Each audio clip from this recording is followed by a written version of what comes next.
Hey, what's up, everybody? Welcome to Mikey's Automotive. Okay, this is Mikey's Automotive. Hola, bienvenidos todos a mi canal, Mikey's Automotive. Здравствуйте, как дела? Добро пожаловать на мой канал, мой ключи автомобильный.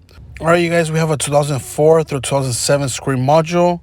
We need to go ahead and EEPROM the chip so that we can read the pin from it.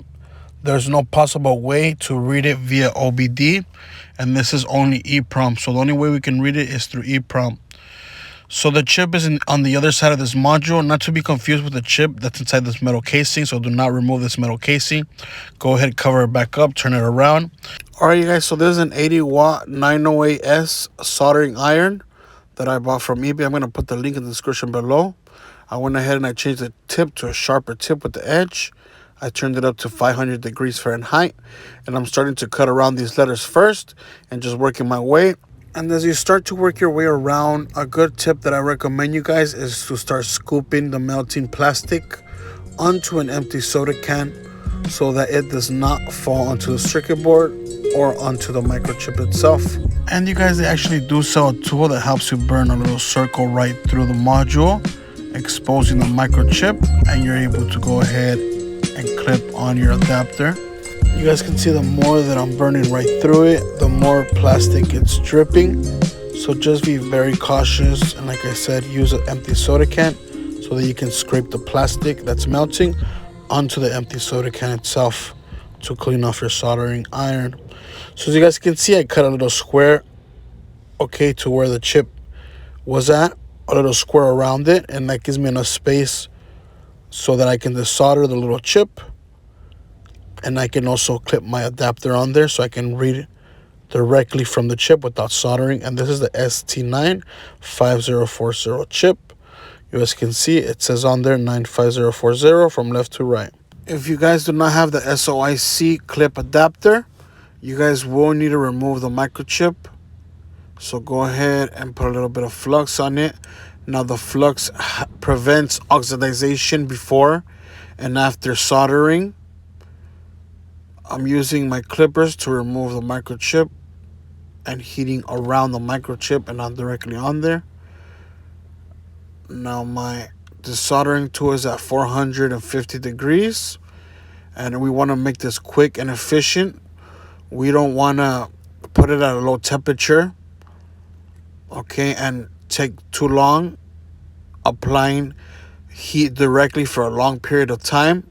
We want to apply a lot of heat and a small amount of time, okay, so the chip can withstand it.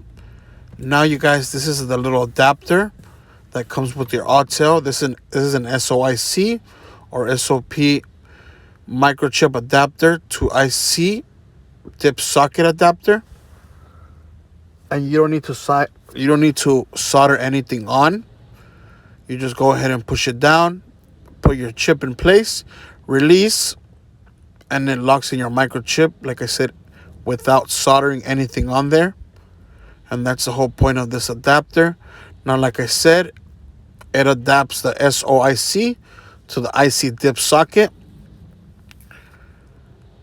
This is the IC dip socket side. You guys can see those little pins. Now those little pins, we're going to go ahead and we're going to use our XP400 Pro. And we're going to attach it to our XP400 Pro. You guys can see where it's going to go. We're going to place it down like this. Now, the way that you can tell is if you look at the diagram that the XP400 Pro has, there's a little space with a red dot on there that's colored in with red. And that actually marks what pin number 1 needs to go at. And if you guys also look at the adapter, there's a number 1 right there. And that tells you that pin number 1 needs to be right there. So just make sure that you have your microchip placed the correct way. And just follow the directions. Really easy. So we're going to go ahead and put in our adapter, okay, for a dip socket and onto our XP400 Pro.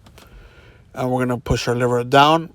And that closes and opens the little flaps that holds the adapter in place. Okay, so the lever's up, it's open, the lever down, it's closed. All right, guys, so we're going to go ahead and solder our microchip back onto our circuit board. Now, yes, I am using my desoldering tool to solder my microchip back on there.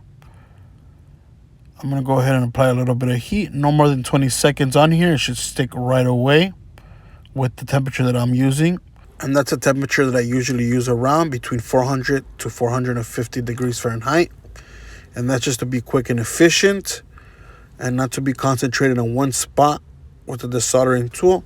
All right, guys, so you guys can use the adapter or you guys can use the clip. I'm going to go ahead and use my clip. It's a little bit more faster, more quicker and efficient.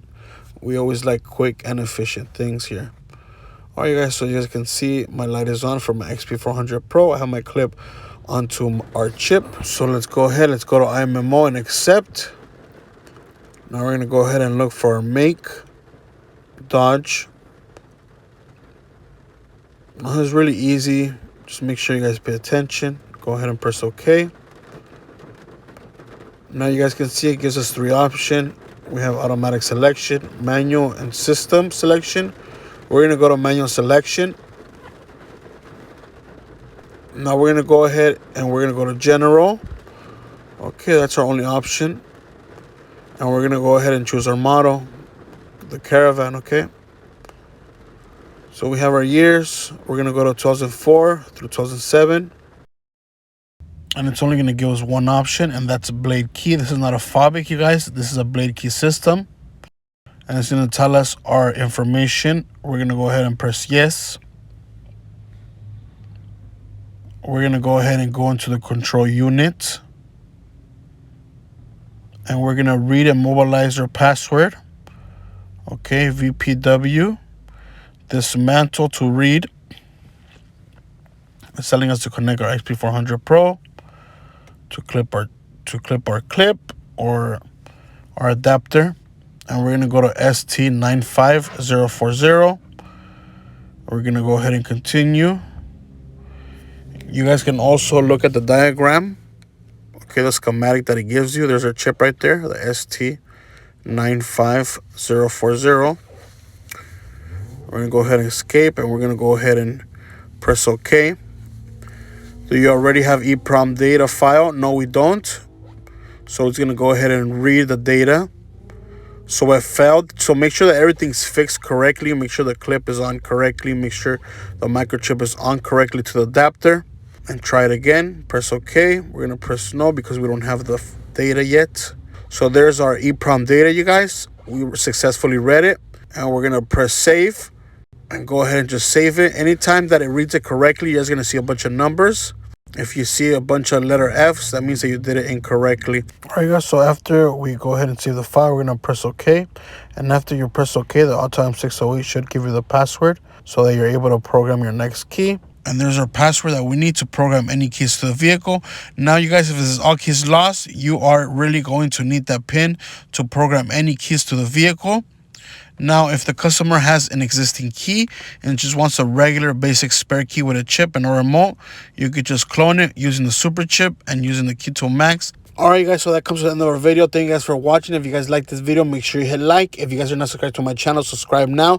And don't forget to become members. Join now. Next to the subscribe button from a desktop or laptop, you can join. You guys get priority commenting and have exclusive insights. So when a new video is coming out, you guys will be the first to know. Also, you are automatically entered to win in our giveaway. Once a month, we give out cool stuff to our members. That's our members only. Every 15, we give out cool stuff. So join now, you guys. If you guys haven't joined, join now.